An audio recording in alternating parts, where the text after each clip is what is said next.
मुख्य मागण्या आहेत की ESIC जे आहे त्याच्यामध्ये असंघटित कामगारांना आरोग्याच्या सुविधा मिळतात, पण त्याचं जे फिलिंग आहे 21,000, त्याच्यामुळे बरेचसे जे कामगार आहेत ते त्या कक्षेच्या बाहेर आहेत आणि त्यांना आरोग्य सुविधा मिळत नाही आहे.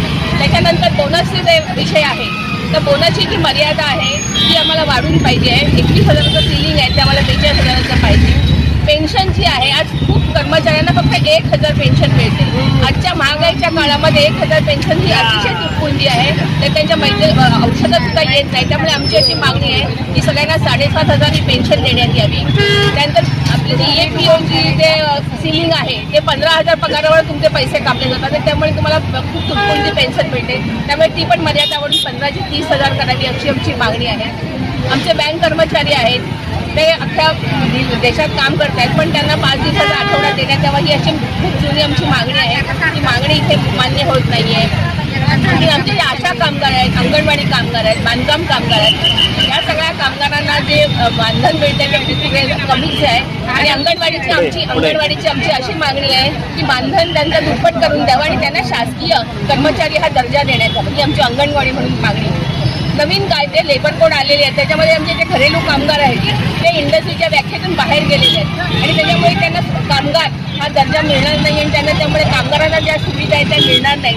त्यामुळे घरेलू कामगार जे आहेत त्यांना सगळ्या इंडस्ट्रीच्या व्याख्येत त्यांनी द्यावं.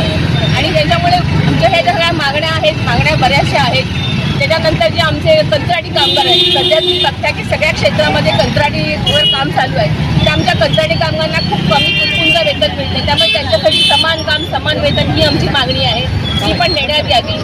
जी ग्रॅच्युइटी आहे ती फक्त 20 लाखापुरता मर्यादित आहे, तर 20 लाखाचं सिलिंग काढून ती 40 लाखापर्यंत नेणार ही आमची एक मागणी आहे. आणि पेन्शन तर सगळ्यांना मिळालीच पाहिजे, मेडिकल सुविधा वैद्यकीय सुविधा मिळाल्याच पाहिजे.